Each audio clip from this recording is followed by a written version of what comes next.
Continental Championship Wrestling, home of the National Wrestling Alliance, featuring champions from throughout the continental United States. And now to your host, world-renowned wrestling commentator, Gordon Sullivan. Thank you. Thank you so very, very much, and welcome to another hour of Continental Championship Wrestling. I'm Gordon Sullivan, your host, and first of all, let me thank Joe Pedicino, my co-host on Pro Wrestling This Week, for pinch hitting for me last week. I greatly appreciate the efforts he put forth, and I understand it was an outstanding program. So once again, my thanks to Joe Pedicino for filling in during the time that I was absent. We have some outstanding matches in store for you during the next hour.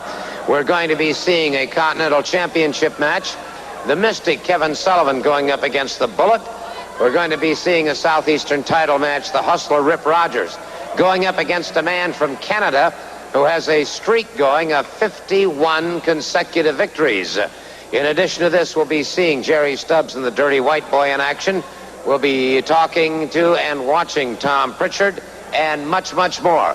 All of this upcoming here on Continental Championship Wrestling during this next hour. So by all means, do stay tuned. And right now, we're set to go with our first match. Let's turn it over to our ring announcer. Ladies and gentlemen, this special television event is for the Continental Heavyweight title. It is one fall with...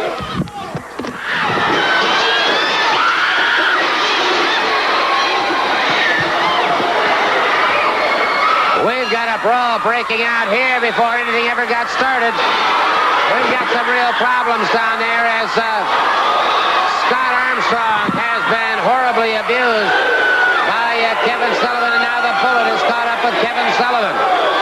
Continental title on the line, but the Bullet isn't worrying about that. He just wants to settle the score once and for all for Kevin Sullivan.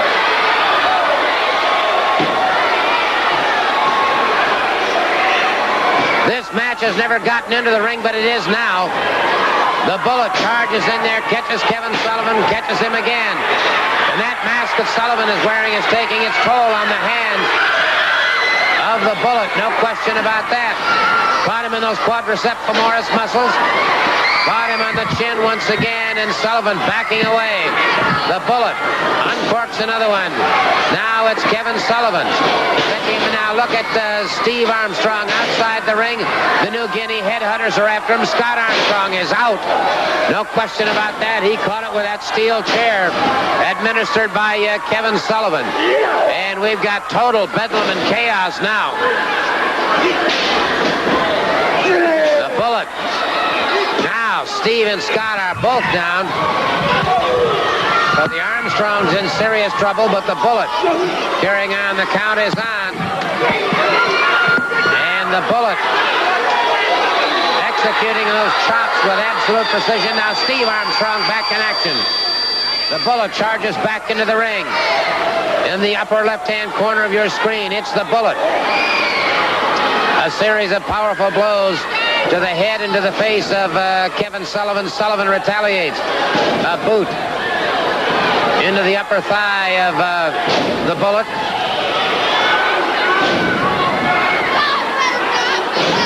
Kevin Sullivan, of course, the Continental Champion, and you see now that we've got Steve Armstrong being brought into the fray. He was down there trying to help his brother Scott. Scott being attended to outside the ring. And it is Kevin Sullivan still very much in charge of the situation.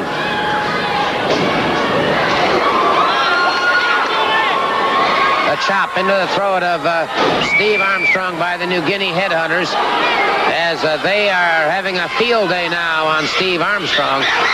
Wait a minute. Armstrong ducked to one side. Meanwhile, the Bullet's back on his feet. The Bullet battling it away in the upper left-hand corner. Down in the center of the screen now, it is Steve Armstrong.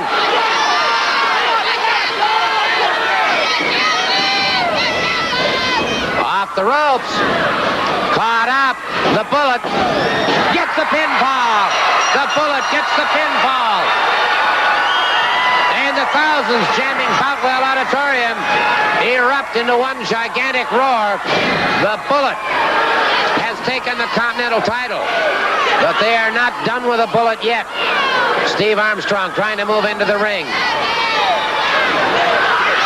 They have ripped the mask off of the Bullet. They have ripped the mask away from the Bullet. Scott Armstrong has moved back into the ring. The Bullet now being covered up by Steve Armstrong. And we never did get a real good look at the face of the Bullet. We never did get a good look at the face of the Bullet, but he has won the Continental title. And they're keeping that cover on him. Let's keep that camera on the Bullet. Maybe we'll get a look at him. Steve and Scott Armstrong protecting him right now. They are definitely protecting him. Yeah. And the Bullet still be attended to by Steve and Scott Armstrong. Well, I'll tell you what, we'll be back and perhaps we can get a word with either Steve, Scott, or the Bullet, and with Kevin Sullivan after we pause for these words. Mississippi in the Lavender Coliseum on Tuesday, December 30th. Match time is 8 p.m. In a holiday spectacular, the loser to leave Columbus, Steve Armstrong, faces the Mystic Kevin Sullivan. Continental title, the Bullet against the Flame. Tag team Southern Street Fight, the Tennessee Stud and Robert Fuller against the New Guinea Headhunters. Southeastern title, Street's last chance. It will be the exotic Adrian Street against the hustler Rip Rogers. The Nightmares against the Dirty White Boys and Jerry Stubbs. Before I talk to the former champion, let me see if we can't get a word from the brand new Continental champion, the Bullet.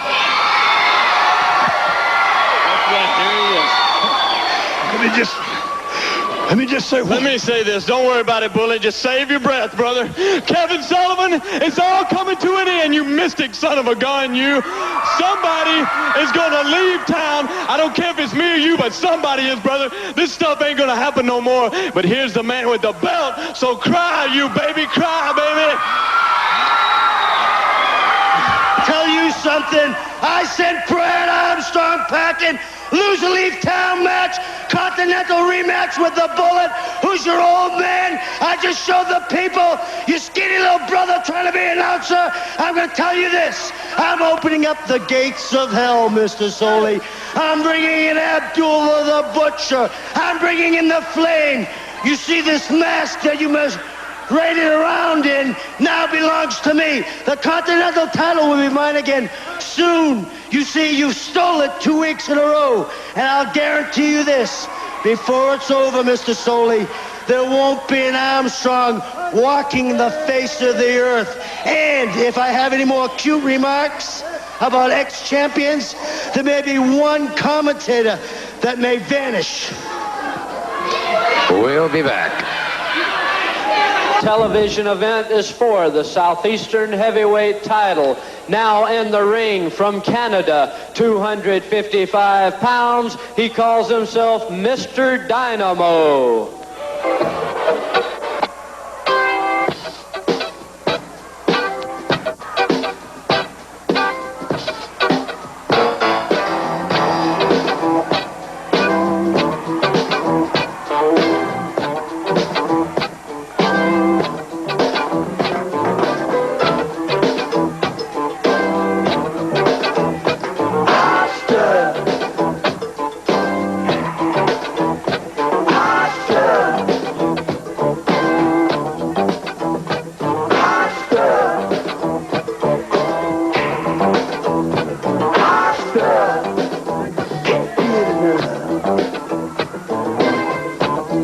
And ladies and gentlemen, now in the ring, he is the Southeastern heavyweight champion, 232 pounds from Los Angeles, California, Hustler Rip Rogers. Okay, the Hustler Rip Rogers getting set to defend his title against the challenge of Mr. Dynamo. The exotic Adrian Street has joined me here on the set.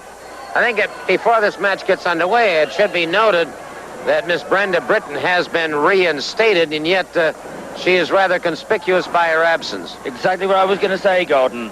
I was going to say this bad news that she's been brought back. With good news, we can't see her ugly flea-bag face.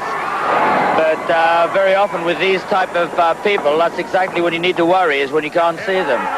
Not only am I going to be keeping my eyes open, but Miss Linda's a lot better. I'm not going to bring her out at this stage to risk her being injured or damaged by Fleabag number 2. But she's told me that she's going to be keeping her eyes open. So if there's any Pearl Harboring to be done by the likes of Fleabag Britain, Miss Linda's going to be there too. Interesting observation from the exotic one, Adrian Street. Hustler Rip Rogers in the pink trunks, and he lashes out, catches Mr. Dynamo, catches him once again. Mr. Dynamo, 255 pounds. A win streak of 51, and good reversal by Dynamo here. Has Rogers in trouble? He may have a pinfall. No, sir. No, sir. Look close for a moment. Did look close. It's a big lad he's on with. He's going to have his work cut out if he's only just pulling the fella around. And you mentioned, like, dressed in the pink. I'm sure he's very proud of the of my pink belt, the one he stole here on television. But he didn't look so bright. He didn't look so pink. In actual fact, he looked rather blue last time when I laid his own nunchucks across his head for him. Well, I can understand how you feel about that. They lock up once again, collar and elbow, and that time it's the Hustler Rip Rogers driving a knee into the midsection of Mr. Dynamo. Mr. Dynamo fires back, and a good counter by Mr. Dynamo. Rogers tried to set him for a body slam that time, and Mr. Dynamo was one step ahead. Excellent move on his part. So Rogers has got his problems here with Mr. Dynamo. Yes, I was surprised. There's a bit more to that Mr. Dynamo than you realize at first appearance. Well, with 51 straight victories just coming out of Canada, where wrestling around the Calgary area and what have you is pretty doggone rough. Oh, yes, I've been up in the Calgary area myself. Yeah, it is pretty rough. Rough area. Good reversal that time, but Dynamo charged in. Rip Rogers ducked to one side, and so Rogers holding a momentary advantage here. Rogers now using the flat of the foot. And so it is Mr. Dynamo taking a lot of abuse, being hurtled out of the ring, out onto that concrete floor. And he's got an elbow giving him some problems here, and Rogers, wasting no time, charges outside of the ring and very quickly hurls Mr. Dynamo back inside the squared circle. Rogers moving in on his man. Rogers now issuing all the punishment he wishes to. I would assume that any way you can get this man is the way you want. Exactly. And preferably underfoot, Gordon. That's the way I'd like him, underfoot, because as far as I'm concerned, he's just a flea bag, he's just a doormat. A lot of people have said to me that they thought that he was imitating me with his blonde hair and his pink clothes and things like that. All I've got to say is, if he's imitating me, it's supposed to be the fondest form of flattery. As far as I'm concerned, he's just a fat, ugly little duckling trying to imitate a beautiful swan. Quite an observation from the exotic one, Adrian Street. Rogers using that elbow very effectively has Mr. Dynamo in trouble. And Rogers, as I said, of course, very much in command of the situation right now. Hooks those legs, catches him high on the abdominal wall up into the chest area. And across the base of the esophagus, and Mr. Dynamo coming up very, very slowly. But fires to the midsection of Rip Rogers. Rogers rips across the mask.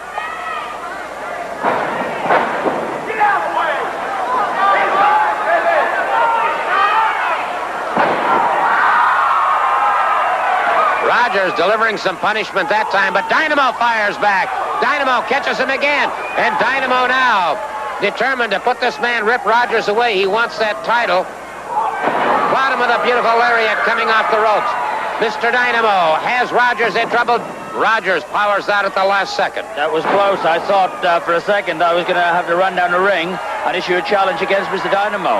Hold on, look what's happening now, Gordon.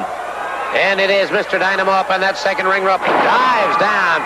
Rogers rolls to one side. Dynamo took the brunt of that in the head, and now it is Rip Rogers moving into a Boston Crab. Full Boston Crab, and Dynamo concedes as Rip Rogers put a punishing full Boston Crab on Mr. Dynamo. And now Rogers loath to let go, but he does indeed successfully defend his Southeastern Heavyweight Championship. And so it really leaves it up to the gentleman with me right now, the exotic one, Adrian Street, to be the man to take it away from him.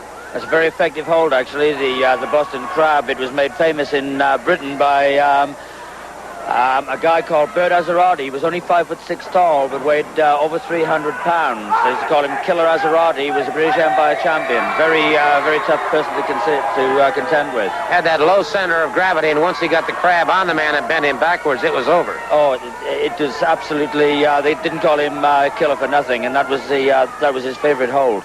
Well, we can certainly understand that. And so Rip Rogers does win with the Boston Crab, a hold that the exotic one, Adrian Street, is very, very familiar with. Now, I'll tell you what, if you don't mind, I know you've made a number of music videos.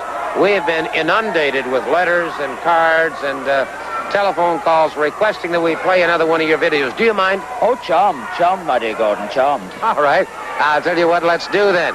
As it's pretty obvious that the exotic Adrian Street is still after the hustler Rip Rogers and that Southeastern title. And until, obviously, Miss Brenda makes her appearance, Miss Linda apparently will not be making her appearance. So a standoff situation there, and I find that most intriguing indeed. Right now, let's go to this music video of the exotic one, Adrian Street. There's something very strange about a cowboy, which makes me wonder how the West was won. There's something very strange about a cowboy, something I can't put my finger on. The deputy would stroll round to the dance hall when he had an hour or two to spend. The dancing girls were never ever worried, 'cause they knew he had his own four-legged friend. I wish that I could simply turn the clock back to those days of the famous Wild Wild West. For I know if I came across the James boys, Jesse is the one I'd like the best. There's something very strange about a cowboy, which makes me wonder how the West was won. There's something very strange about a cowboy, something I can't put my finger on. Something I can't put my finger on. Something I can't put my finger on. It's match, but Southern Street Fight rules, which really means there are no rules. What do you mean there's no rules? I'm not so sure. I'm not from the South, and I'm not so sure about a Southern street fight match, but I certainly would like to know more. I'll tell you what, before you go any farther, the Tennessee Stud and Robert Fuller facing the New Guinea Headhunters, tag team match, Southern Street Fight rules. Let's turn to Robert Fuller and the Tennessee Stud and find out what that does entail. Good old Southern Street Fight. Now, I know you don't know anything about it, Kevin Sullivan, and I know them goons from New Guinea don't, but you can see, you can wear anything you want to the ring, bring anything you want to the ring. I got me a Silver Eagle belt buckle here. I'm going to tattoo that on the forehead of one of you New Guinea idiots, and then my brother here is going to take this strap, and he's going to strap the hide off of one of them's back. I intend to take off these boots and cram them right down one of them's throat, and I'm going to get the opportunity to finally use my old Tennessee ugly stick, and when we finish, Southern bread, when we through, there'll be Southern dead. That's exactly what they're going to be, a Southern dead. We're going to put this ugly stick, and you boys was already ugly. You're going to be very, very ugly when we finish with this Southern Street Fight. If you don't know how it goes, you shouldn't have signed the contract. It's too late to back out now. Just see you show up, boys. I guess it, What boy. the hell are you talking about? The guy had a club. What the hell's going on here? That guy got a cast and a belt, cowboy boots. Hey, first of all, this should have some kind of rules. You got a guy running around with a ball bat, Mr. Soley. Well, it didn't look like a ball bat to me. It looked like smaller than that. Something smaller than that. You know, I told you this before, Anything Mr. Soley. goes. Anything goes. Well, let me tell you something, boys. Southern born, Southern bred, and soon you're going to be Southern dead. I can't stand how this thing has turned around. Somebody's been manipulating promoters, Mr. Soley, if you get what I'm talking about. Well, we're going to find out. They're going to meet in that tag team Southern Street Fight rules.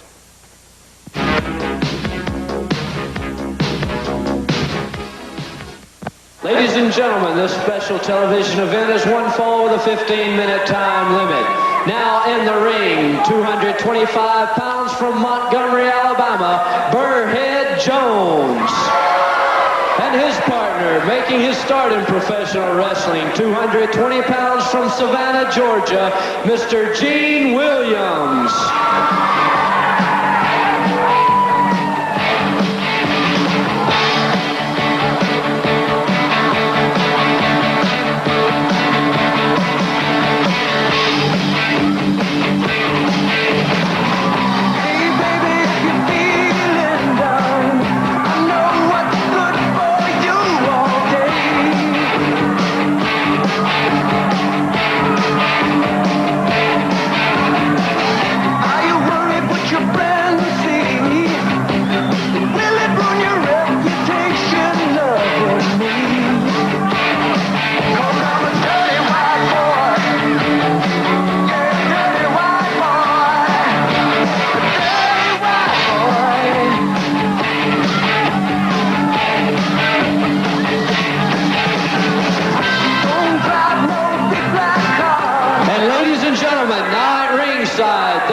The Continental Tag Team Champions. First, from Pensacola, Florida, 241 pounds. He calls himself Mr. Perfect, Jerry Stubbs.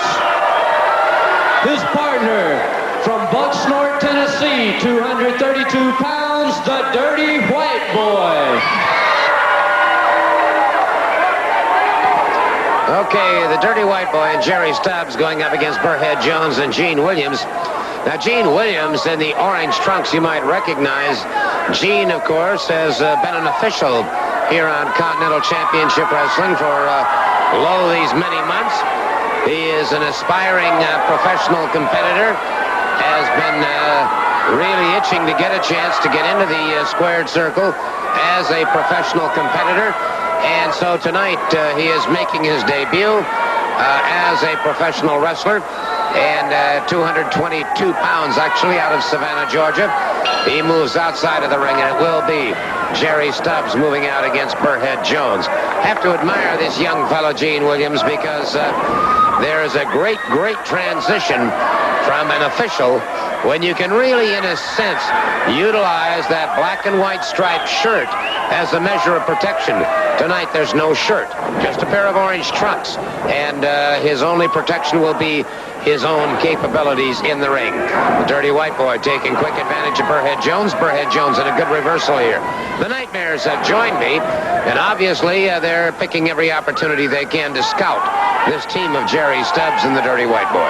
That's right, Mr. Sullivan. Appreciate you letting us come out here. You know, we're not going to take anything away from Jerry Stubbs and the Dirty White Boy because they are a tough tag team. However, the Nightmares are a tough tag team also. Right now they're going against Burrhead Jones and Gene Williams, you know, who is referee, who is trying to break into the profession as a wrestler. And, you know, we'd like to congratulate him on his debut. And, you know, maybe he'll do real good. We're looking forward to it, and we're going to stand here and watch and hope things go well.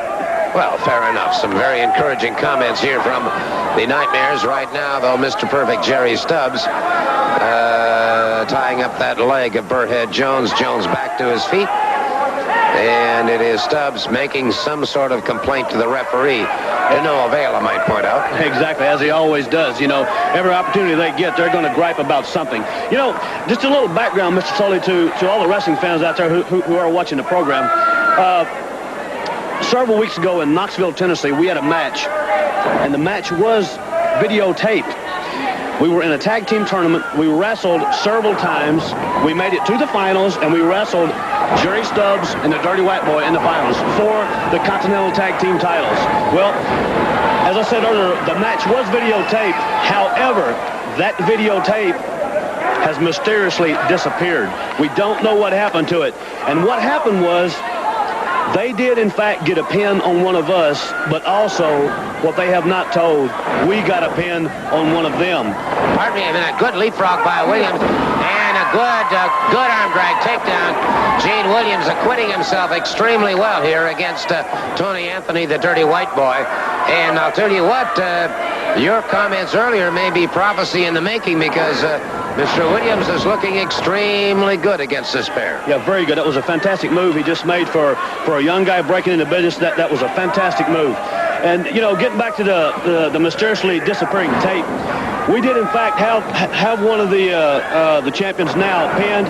The referee did not count fairly. Now, Bob Geigel, had he been able to view the tape, Bob Geigel would have viewed the film and known right away what to do in a situation like that. We feel that we were right. We're not out of here crying and complaining. We're stating a fact, and that's exactly what happened. Right, partner? That's right. I'm just watching Burrhead Jones here. You know, he's been around for a long time, and he's showing some pretty good moves.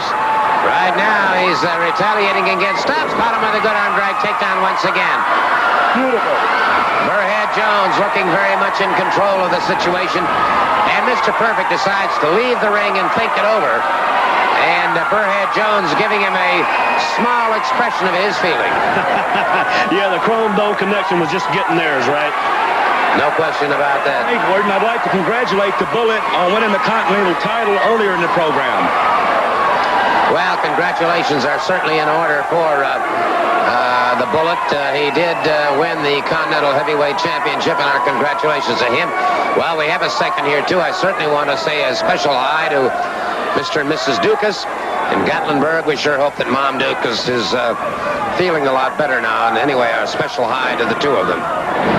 Exactly. And right here you see Gene Williams come in, and he's doing, well, he made a mistake. He come in too soon, and he got caught up in the corner over there. So he's going to have to kind of, as our old football coach used to tell us, suck it up and go. Tough it out. Oh, brother. Caught with a lariat coming off the ropes that time.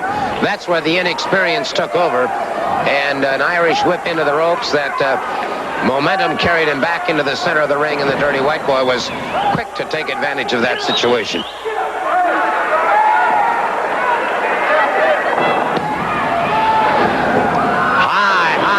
Drop on Williams. That jarred those 26 movable vertebrae. A headbutt to the side of the temple of, and did not allow the pin. Now that's where they could have had him pinned there, I believe. See, they know he's a young wrestler, and they're just, because of their experience, they're what you would call toying with him, which I don't think is a fair thing to do to somebody trying to get into the wrestling business, because he is trying hard, and there's no reason to toy with him like that. Kind of like the Chicago Bears with the Tampa Bay Bucks a week ago. Exactly right. What was it, 48-14? I don't even want to talk about it. And meanwhile, Jerry Stubbs coming down, elbow across into the pectoralis majors of Williams. Again, no pinfall. You know, Mr. Sully, as my partner stated earlier, and as you as well, Mr. Simmons is doing everything he can. I admire him because he came out into the ring. You know, he had guts to get out there, take off his referee shirt and get out there. And he's in there and he's taking a lot of punishment right now. But what he needs to do is go over and make a tag as quick as he can. He does indeed. And of course, he's also carrying the animosity of people like Mr. Perfect Jerry Stubbs and the Dirty White Boy. All of the times that he was officiating in the past, any rulings he might have put against them, they're paying him back for it right now. Now they can do it with impunity. They just caught him with a lariat. And Williams in a lot of trouble here now. Let's see what they're going to do. Inside step over. Reverse Indian deathlock. And I'll tell you what, Williams is, that's it. No man can hold up under that. There's no question about it. Inside step over into a reverse Indian deathlock. Williams concedes, and so the Dirty White Boy and Jerry Stubbs victorious over a very, very game young competitor making his debut tonight. And, oh, wait a minute. An attack on Burrhead Jones now. And now they're after Williams once again. We've got some carnage going on in the ring now. Well, the match is over. He did give up. There's no reason to take a young wrestler like this and punish him like that. No, it certainly isn't, man. They're deliberately trying to hurt the man. They're not going to give him a chance to make a name for himself. This is totally unfair. Well, they've called for the bell again. You know, I think that's not a very good showing of the Continental Tag Team Champions to take a young wrestler like that and do something like that. Well, I certainly have to agree with you in that respect. There ain't no sense in this, Gordon. We're going to go down here. We're going to stop this, Gordon. Wait a minute. The Nightmares are on their way. The Nightmares are on their way. Meanwhile, Burrhead Jones and young Gene Williams have both been hurdled from the ring. Hold on, here come the Nightmares. And the Nightmares are making hay now.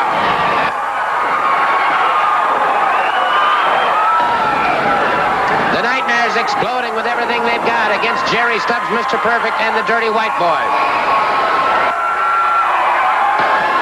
And the Nightmares are wasting no time. They became rather incensed over the treatment to Gene Williams and Burrhead Jones.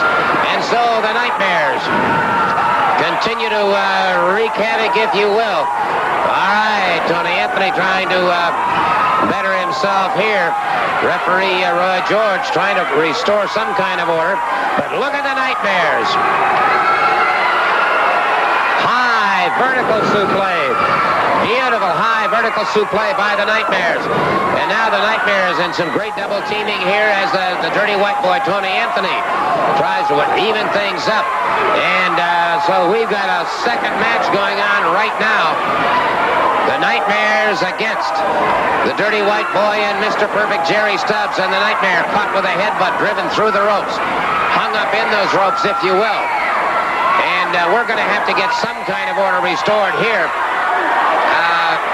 The Nightmare hanging onto those ring ropes.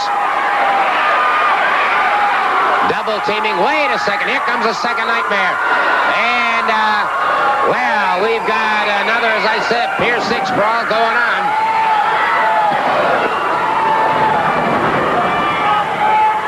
We've got to get some order restored. We'll be back. We'll be back in just a moment. Wrestling in Columbus, Mississippi at Lavender Coliseum on Tuesday, December 30th. It's the last opportunity for the exotic Adrian Street to regain his title. I only need one chance. All my fans in Columbus know that I only need one chance to get my belt back. And just to show that there's no hard feelings and somebody as wonderful as myself can even extend the Christmas spirit to somebody as grotty as the Fleabag, here's a little Christmas card. If you haven't got a Christmas cracker, what do? Grab yourself a Fleabag and rip it right in two. Rest in peace, Mr. Rogers. All right. Gentlemen.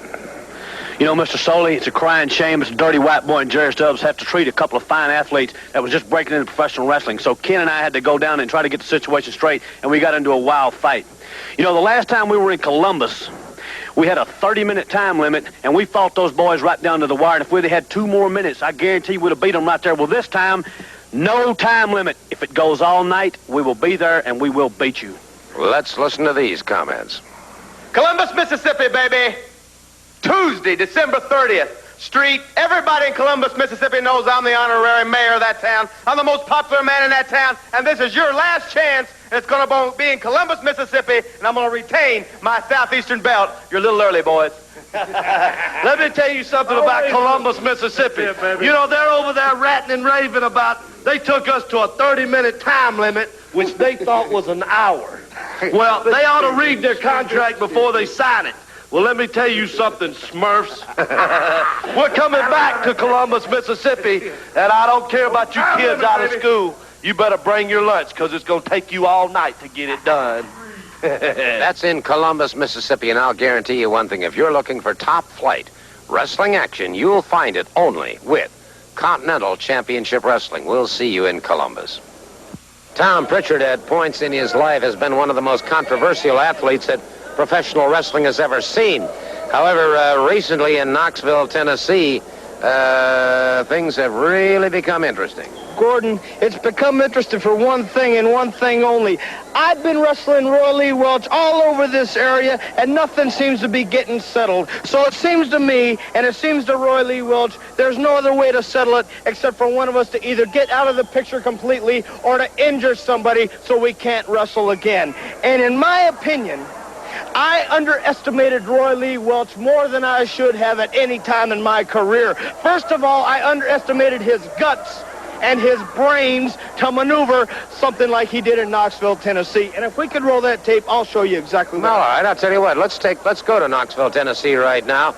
Right now, you appeared to have things under control, but he rolls out of the way just in time. That's what I'm talking about, guts and brains right here. I just gave him a devastating super kick. I went for an elbow, maybe I was a little too confident, and he moved right out of the way. But here, this is what I'm talking about by premeditating. He came down to the ring with some kind of rope hidden in his robe, left at the timekeeper's table. He nailed the referee right there, blinded me, came right outside Knoxville, Tennessee, in front of a capacity crowd, took the rope and clotheslined me right there.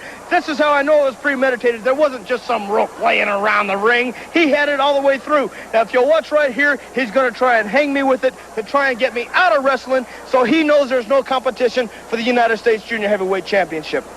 Well, of course, at the moment, he's using that rope and utilizing extremely well with a series of snap mares. There he used it like a pair of brass knuckles, and obviously you're much the worse for wear for this situation.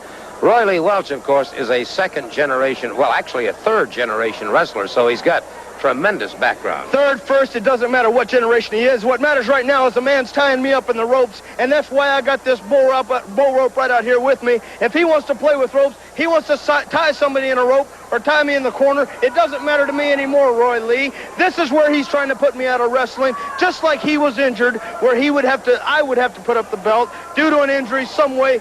I'd be out of the way right off the top rope, trying to put me out where there'd be no competition. I think he figures if I'm out of the way, it's right in line for him. He's the first contender. He is the top contender. But I've had about enough I can take right now in front of Knoxville, Tennessee. As I said, a capacity crowd saw this, Gordon, and not too many people see me on my back, especially tied up like that. If you want to play with ropes, Roy Lee Welch, I got just the thing for you. I'm being from Texas, and I am a true Texan, born and raised both west and east, and I got the rope right here. If you're man enough, you come from that little state right above Texas we call Oklahoma, who they try and be cowboys, but they know they can never do it, because when it comes to Texas, everything's bigger and everything's better. And if you got any guts, sign for a bull rope match with me. If you got real guts, let's put it on the table now, and let's say the loser gets out of this area. The loser leaves town and goes away for a while. Wait a minute, you're saying I'm tired of loser Roy leave? Lee Welch. That's what I'm saying.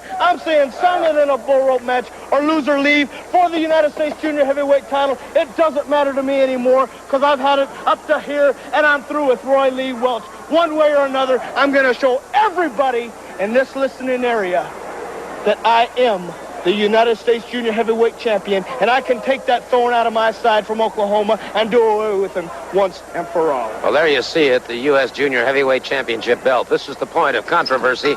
Yeah. Roy Lee Welch, and he's been challenged. Texas bull rope, loser leave, it doesn't make any difference to Tom Pritchard. He just wants to settle the issue with Roy Lee Welch. Yeah. One time and one time for all. You want to play with ropes? I got the rope right here for you, Roy. Fair enough. Let's go to our next match. Ladies and gentlemen, this television event is one fall with television time remaining. It is for the Alabama heavyweight title.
Ladies and gentlemen, now in the ring, the challenger, 229 pounds, from Germany, Kris von Colt.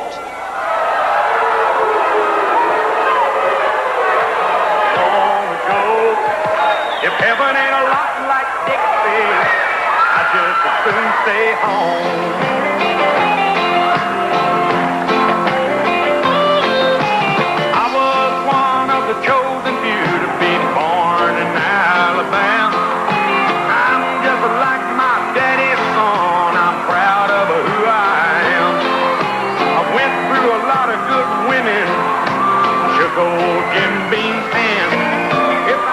And ladies and gentlemen, the Alabama heavyweight champion from Milton, Florida, 229 pounds, Wildcat Wendell Cooley.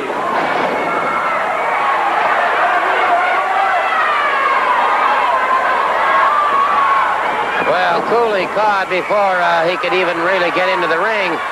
And Kris Von Colt, using that helmet, caught Cooley across the head, and Cooley's in trouble. And Kris Von Colt very definitely in charge of the situation here. Cooley up against those. Wait a minute now. What is Colt doing now? Well, he's got a set of handcuffs. He's got a set of handcuffs, and he's putting it on one wrist of Wildcat Wendell Cooley. Cooley, who has been stunned and dropped, is caught again by Kris Von Colt, and it is Kris Von Colt again trying to get that, obviously trying to get those cuffs around Wildcat Wendell Cooley. Cooley badly lacerated on the head, and now it's Kris Von Colt.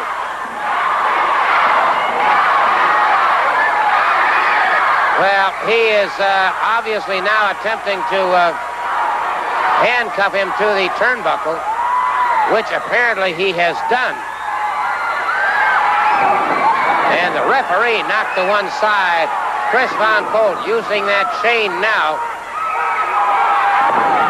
Wildcat Wendell Cooley in trouble. A lot of trouble here. Kris Von Colt using that chain and those handcuffs.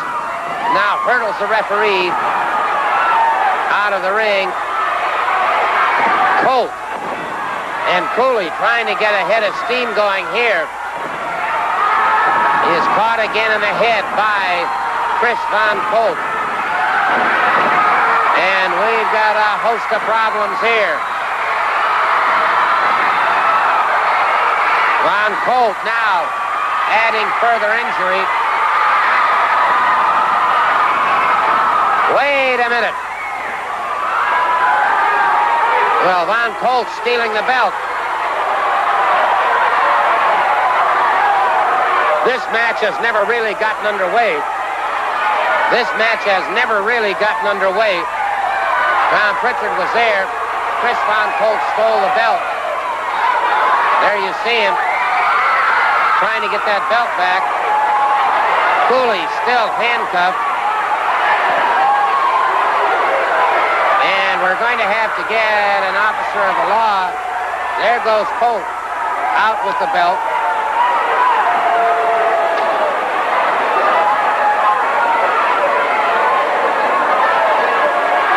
Von Colt is left with the belt.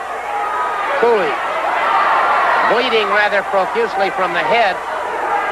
And you can hear Pritchard yelling for somebody, a policeman or somebody, to come with a key. And that's exactly what they're doing now. They're getting the key. There's the referee entering the scene. They're getting the key. They've separated Wildcat Wendell Cooley. Meanwhile, Kris Von Colt has stolen the belt. And it'll be interesting to see what Continental Championship Wrestling does about that situation. So, Mr. Von Colt may have won this skirmish, but the battle is yet to be fought between these two. We'll be back, hopefully with some interviews right after these comments. Championship Wrestling returns to Columbus, Mississippi in the Lavender Coliseum on Tuesday, December 30th. Match time is 8 p.m. In a holiday spectacular, the loser to leave Columbus, Steve Armstrong, faces the Mystic Kevin Sullivan. Continental title, the Bullet against the Flame. Tag team Southern Street Fight, the Tennessee Stud Robert Fuller against the New Guinea Headhunters. Southeastern title, Street's Last Chance. It will be the Exotic Adrian Street against the Hustler Rip Rogers. The Nightmares against the Dirty White Boys and Jerry Stubbs. Well, I'll tell you what, and I hesitate to ask a man who's injured like this to join us here at the set, but I've got Wildcat Wendell Cooley and Tom Pritchard. Gentlemen, before I talk to you, let me turn it over to these gentlemen in the ring, and let's see what comments they may have at this particular time. Pritchard, you made the mistake of your life, mister. Challenge me to a Texas bull rope match. I already had you tied up once. What are you, crazy? Put your title up. That's great. I love it. I don't care. Bull rope match, loser leave. You've made the mistake of your life, mister.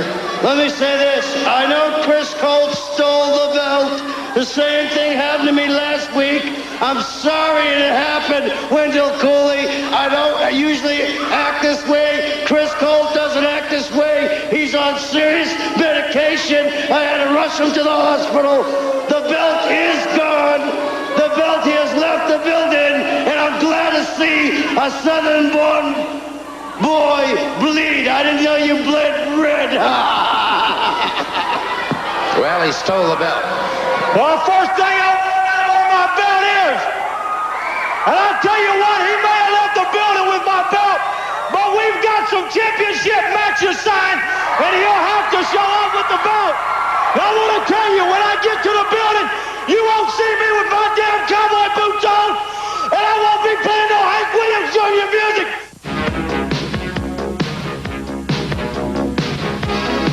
Well, we do have a standby match, but frankly, with the time remaining right now in the program, I don't think it would be fair to either competitor to try and force them to a match of that close proximity. So we will bypass the standby match and kind of review briefly what has happened during the past hour. First of all, of course, we do have a new Continental heavyweight wrestling champion in the form of the Bullet. If I can get him out here later, I will. Secondly, of course, we do have a situation with Rip Rogers and Mr. Dynamo. Mr. Dynamo coming in from Canada, 51 straight victories, going down in defeat to the hustler Rip Rogers. I might add, however, that I certainly don't think that really mars his career too much because of the actions of hustler Rip Rogers himself. Of course, we had a chance to see Tom Pritchard moving up against Roy Lee Welch and Wendell Cooley in an outstanding match against Kris Von Colt. Kris Von Colt stealing that belt. Wendell Cooley, I have a hunch, however, is going to get it back in spades. Right now, let me take a moment, if I can, to talk to the new Continental Heavyweight Wrestling Champion, the Bullet. He was unable to say much earlier in the program due to what happened in the ring. I trust that you've gotten some of that voice back. Yeah, I'm sorry I couldn't talk to you then, Gordon, but you know, I'm real proud of this belt, and I want to tell Kevin Sullivan one thing is for sure, that he didn't really hurt Scott Armstrong as bad as he thought he could. He thought he was going to take him out of business completely. But the Armstrongs got a lot going for them. We're all American family, the first thing to say I want to say about it. The next thing is the holidays are coming up. There's so much bad blood in the air. I've never seen this many loser-leave matches on one card in my life.